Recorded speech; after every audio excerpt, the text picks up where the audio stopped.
આ ફેક્ટરીમાં આગ લાગી જે તાર બાપા જાતા એમાં જ તે છે કે હા બા ભગવાનની મરજી હોય એવું થાય ને બાપા કુદરત આમ થોડું આપણું હાલે કાંઈ 51 લાખ ભગવાન આમ થોડો કઈ કોઈ હાલે હોનીને કોણ રોકી શકે બાપા બટા ફોટો ગોત આકડે જોહે તાર બાપા એ ફોટાને બેઠી બેઠી બિચારી એમ પોતું મારતી હતી કોઈ કોઈનું ને જે રે કોઈ કોઈ તા બાપુ દરવાજે ટકોરા થયા બેને ફોટો હેઠો મૂક્યો દરવાજો ખોલ્યો તો ઘૂઘુ જ ઉભેલો ને માવો સોળે ઉભો માવો સોળે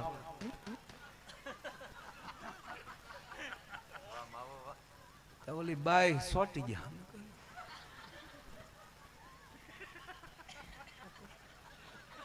એટલે કા ઈ જ છે એમ સમાચાર તો કે કોઈ નથી બસ્યું ને આ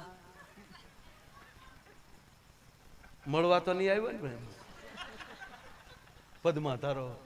એ બાઈ નામ પદ્મા આસુબાઈ ને વિચાર આવ્યો આ કઈ મર્યા ભેગું ભૂત ન થાય એમ તરત પતિ કે હું છે હું આમ કહે તમારી ફેક્ટરીમાં આગ નથી લાગી ગઈ બોલો કે લાગી ગઈ ને ભડકો થઈ ગયો સમાચાર તો એવું કે કોઈ નથી બેસ્યું કે કોઈ નથી બેસ્યું તો તમે હું માવો લેવા બહાર નીકળ્યો હતો અને પછી બાઈ ખીજાણીઓ કે તો નહીં કહું મામા બેલ કરો પણ વેસને ભુહાડિયો ફેરવી નાખ્યો એ છોકરા ફોટો ઠીકાડી દે 51 લાખ નો માવો છો સાહેબ આ દેશ છે ગુણનો દેશ વાત ઈ ચાલે ભગવાન ગણપતિ મહારાજ નું તમે રૂપ ન પસંદ કરી શકો લંબોદર છે પણ ગુણોના પતિ છે એનો પિતા મહાદેવ છે અને બાપુ જગદંબા એની માં છે અને આપ સંતોની હાજરી છે એટલે કહું કે જ્યાં સુધી આપણા પોતામાં શ્રદ્ધા ઊભી નહીં થાય આપણા પોતામાં ભક્તિ ઊભી નહીં થાય ત્યાં સુધી તમને ગુરુમાં ભગવાન નહીં દેખાય આપણે એમ કહીએ કે કોઈનો આપણા ઉપર હાથ પડી જાય રામ રામ કરો આપણામાં ફેર ન પડે તો પ્રથમ તો આપણામાં શ્રદ્ધા આપણામાં ભક્તિ ઊભી ન થાય ત્યાં સુધી તમે કાંઈ પણ ન કરી શકો કામ કરવાની તેવડ તમારામાં ન હોય એટલે વિકાસ ન થાય ગાડીનું સ્ટીયરિંગ તમારે ચલાવવાનું એનો દાખલો હા એનો દાખલો કે ગુરુ હારે હોય ભગવાને હામાં હોય બાપુ પણ નથી મેળ આવ્યો લ્યો ગુરુ પણ સાથે અને ભગવાન પણ સામા જ ઉભા છે પણ છતાં મેળ નથી આવ્યો શું કામ અંદર ભક્તિ હોય તો મેળ આવે એનો દાખલો આપની સામે મારે બીજી વાત ન કરવાની આપ ભાગવત કરી રહ્યા છો કે ભગવાન પણ હારે હોય અને સદગુરુ પણ હારે હોય તો મેળ ન આવે યાર એવું બન્યું કે હા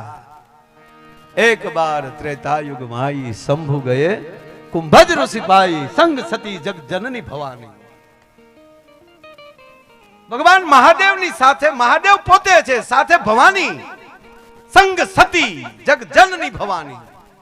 દક્ષના દીકરી સતી સાથે છે શિવ જેવા ગુરુ છે ગુરુ ને ગુરુ વર છે મહાદેવ સાથે છે અને સામે રામ ઉભા છે પણ સતીમાં શ્રદ્ધા નહોતી એટલે એને સંદેહ થયો અને વેમ તો એવો થયો કે છેલ્લે એના પિતાના યજ્ઞ કુંડમાં એને પડવું પડ્યું જ્યાં સુધી તમારી અંદર પોતાની અંદર વિવેક પેદા ન થાય એક દીકરી અને હા બાપાને ફોન કર્યો કે પપ્પા કા એકચ્યુઅલી તમે જોવામાં ઘણી ભૂલ કરી નાખી પપ્પા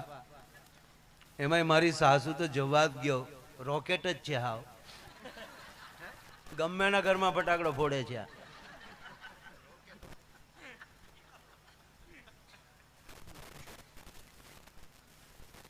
મારે પપ્પા રહેવાનું થતું નથી અહીંયા